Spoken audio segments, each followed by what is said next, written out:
Hey, everybody. So let's talk a little bit about self-worth. What are you worth to yourself? How much do you love yourself? And what is love? There are different types of love. There's lots. There's eros, there's agape. Um, we can name the different types of love, but I guess this type of love would be the all-encompassing eros type love, where you're thinking of the big picture and everybody and everything, and the ripple effect that takes place with our actions. If I love myself and I'm happy, I'm more apt to project that out into the world to others, right? And that's bound to have a good ripple effect. Versus if you don't love yourself, or you always are just negative and hold a lot of resentment, and then you come off to people just like an asshole and nobody likes you. Balance. You got to find the balance in life. I personally am learning a bit about self-love. My life didn't really teach me about true self-love. What my family taught me was a lot of cons, how to manipulate people, how to mind fuck people to get what you want, how to be a bully, how to use mental manipulation to get your way. I learned a lot of that from my family. And luckily, even though I'm older now, I'm breaking away from those old beliefs, because what happens is when you grow up around narcissistic people or self-serving people who only think of their self, but not in an eros love agape way, but in a selfish love of self called ego. See, there's a difference between knowledge of self and love of self versus ego love of self. When you think of your ego, you're acting on your emotions. So, like however you're feeling at that moment is how you're going to treat that person. That's ego.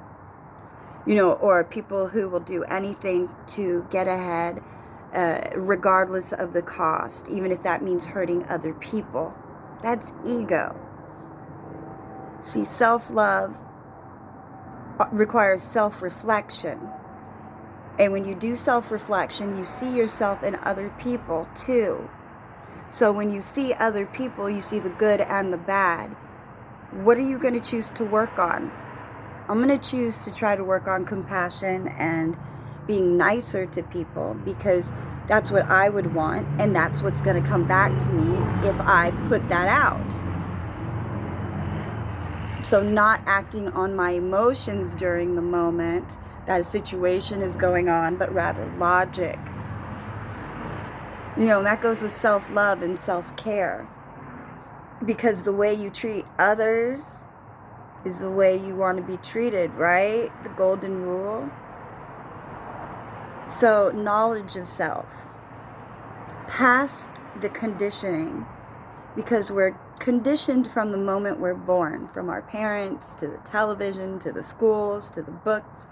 We are told what they would like us to believe, and we become a product of the things we watch, the things that are around us. You start following fads, you start trying to do all the new trends and challenges. What does that sound like to you? To me, it sounds like a sheep, a follower. All you're doing is repeating a cycle over and over, and other people are doing it, so you choose to follow suit too. See, I try not to do that. I try not to do that. Don't be a follower. You don't want to be a trendsetter or a trend follower, because you don't want people to follow you either, per se. You want people to follow the spirit, truth, the true love within, the true self, the knowledge of self, that spirit within you is what you want to really focus on, is your soul. Not the physical external view of what you see, because this leaves. You have to live inside your own body. So what's going on inside of you when you're alone at night? Can you sleep? When you're by yourself and there's no sound, are you okay within yourself? Do you love yourself? Or do you find that you have struggles and you find yourself tossing and turning at night? Or you find yourself in a situation where you're separated?